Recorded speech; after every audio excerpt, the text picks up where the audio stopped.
8 বছর পর সে আমেরিকা থেকে কেন ফেরত আসলো আবার। সেদিনের সিন দেখানো হয় যেদিন রণবীর তার ফ্যামিলির সঙ্গে ছুটতে ছুটতে হসপিটালে তার বাবার সঙ্গে দেখা করতে যাচ্ছে, কিন্তু বরুণের জন্য সে দেখা করতে পারে না। সে বলে বাইরে ওয়েট করতে আরো লোকেদের সঙ্গে। আর নিউজে দেখানো হচ্ছে দুজন লোক তার বাবার সঙ্গে রিয়েল লাইফ পাবজি খেলতে নেমেছিল, যেখানে বলবীর সিং দুটো গুলি খেয়ে নক হয়ে যায়, কিন্তু পুরোপুরি নক আউট তারা করতে পারে না। বলবীর সিং সেখান থেকে কোনো ক্রমে পালিয়ে সে রিভাইভের জন্য তার ক্রুমেটের কাছে তো আসে, কিন্তু যেহেতু এটা রিয়েল লাইফ ওয়ার্ল্ড আর এটা গেম না, সে ইনস্ট্যান্ট রিভাইভ তো হয় না। সে এখন হসপিটালে ধীরে ধীরে রিভাইভ হচ্ছে। মিশ্রা আঙ্কেল মানে স্বস্তিক কোম্পানির যে সিইও, সে ব্যবস্থা করে দেয় তার বাবার সঙ্গে দেখা করার। আর সেখানে বাবা ছেলের একটা বেশ ইমোশনাল মোমেন্ট ক্রিয়েট হয় এবং বলবীর জানায় প্রথম গুলি লাগার সময় সবার প্রথম তার বিজয়ের কথাই মনে পড়েছিল। এই সমস্ত কিছুর জন্য আর নিউজ শুনে স্বস্তিক কোম্পানির ওয়ার্কাররা বেশ ঘাবড়ে গেছিল, যে কারণে বিজয় তাদের সামনে যায় এবং তাদেরকে বোঝায় আসান হ্যাঁ, আর ওপেন থ্রেট দেয় তাদেরকে যারা তার বাবার উপর গুলি চালিয়েছিল। এরপর রণবীর বেরিয়ে পড়ে পাঞ্জাবের সেই গ্রামে যেখানে তার দাদাজিদের 3 ভাইদের মধ্যে এক ভাই থাকে। তার এই দাদাজির যে 10টা নাতি আছে, মানে সম্পর্কে বিজয়ের ভাইদের কাছ থেকে সে সাপোর্ট চায় তার বাবার জন্য। প্রথমে তো তারা রাজি হতে চায় না, কিন্তু সবশেষে তারা ভাবে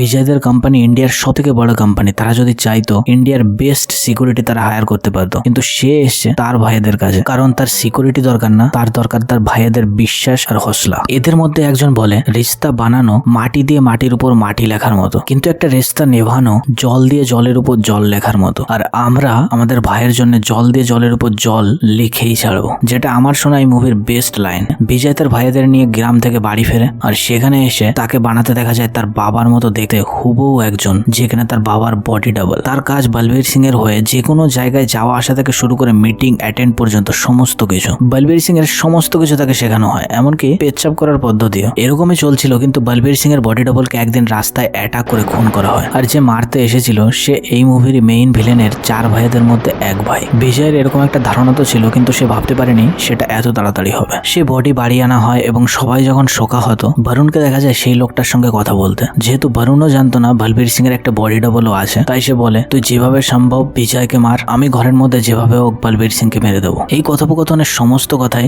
বিজয় তখন শুনে ফেলে, আর এটাই ছিল বরুণের মৃত্যুর কারণ। কাহিনী চলে আসে প্রেজেন্ট টাইমে, যেখানে রণবীর যায় তাদেরই এক হোটেলে, যেখানে বেশ কিছু বন্দুক আর এক made in India machine gun order করেছিল। এগুলো দেখার জন্য বিজয় তার ভাইদের সঙ্গে যখন হোটেলের ভিতরে একদম চলে যায়, বাইরে থেকে 300 লোকের অ্যাটাক হয় তাদের উপর। এটা কোনো নর্মাল লড়াই না, যুদ্ধ বলতে পারো, কখনো বন্দুকের সাথে বা কখনো কুলারির সাথে আর কখনো বা মেশিন গানের সাথে। সবাইকে মারার পর যখন তারা মেইন ভিলেনকে মারবে, তখন তার কাছে একটা কল আসে এবং সেখান থেকে জানতে পারে এটা গাছের গোড়া না, এর নিচেও মূল শিকড় আছে।